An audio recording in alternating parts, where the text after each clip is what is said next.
ರಾಮನಗರ ಜಿಲ್ಲೆಯ ಮಾಗಡಿ ತಾಲೂಕಿನ ಕೆಂಪಾಪುರ ಗ್ರಾಮದಲ್ಲಿ ನಾಡಪ್ರಭು ಕೆಂಪೇಗೌಡರ ಸಂಬಂಧಿಸಿದ ಶಿಲಾಶಾಸನಗಳು ಪತ್ತೆಯಾಗಿದೆ.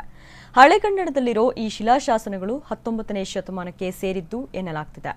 ಇನ್ನು ಕೆಂಪೇಗೌಡರು ತಮ್ಮ ಅಂತ್ಯಕಾಲವನ್ನ ಕೆಂಪಾಪುರ ಗ್ರಾಮದಲ್ಲಿ ಕಳೆದಿದ್ರು ಅನ್ನೋ ಕುರುಹುಗಳು ಪತ್ತೆಯಾಗಿವೆ. ಹೀಗಾಗಿ ಗ್ರಾಮಕ್ಕೆ ಹಿಂಡು ಹಿಂಡಾಗಿ ಇತಿಹಾಸ ಸಂಶೋಧಕರು ಹಾಗೂ ರಾಜಕಾರಣಿಗಳು ಭೇಟಿ ನೀಡುತ್ತಿದ್ದಾರೆ.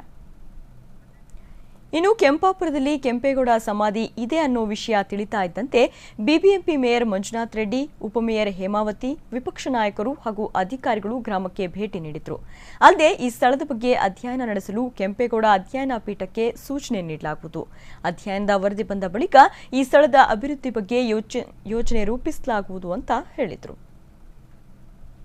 ನಿಜವಾಗ್ಲೂ ಕೆಂಪೇಗೌಡರದ್ದು ಒಂದು ಸಮಾಧಿ ಅಂತ ಹೇಳಿದ್ರೆ ನಿಜವಾಗ್ಲೂ ನಾವು ಬೆಂಗಳೂರು ಮಹಾನಗರದ ಜನತೆಯೂ ಸಹ ಖುಷಿ ಆಗ್ತೀವಿ.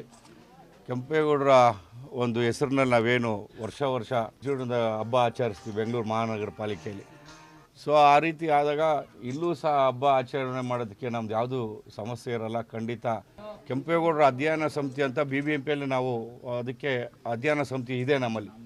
ಸೊ ಈಗೇನು ದಾಖಲೆಗಳು ಕೊಡ್ತೀರಾ ಅಥವಾ ಕೊಟ್ಟಿದ್ದಾರೆ ಇನ್ನೂ ನಮ್ಮ ಹತ್ರ ಇದೆ. ಈ ಮೂಲಕ ಕೆಂಪೇಗೌಡರ ಒಂದು ಅಧ್ಯಯನ ಸಮಿತಿಗೆ ಒಪ್ಪಿಸಿ ಮತ್ತು ಏನು ನಮ್ಮ ಪ್ರಾಚ್ಯವಸ್ತು ಇಲಾಖೆ ಇದೆ ಆ ಇಲಾಖೆಗೂ ಸಹ ನಾವು ದಾಖಲೆ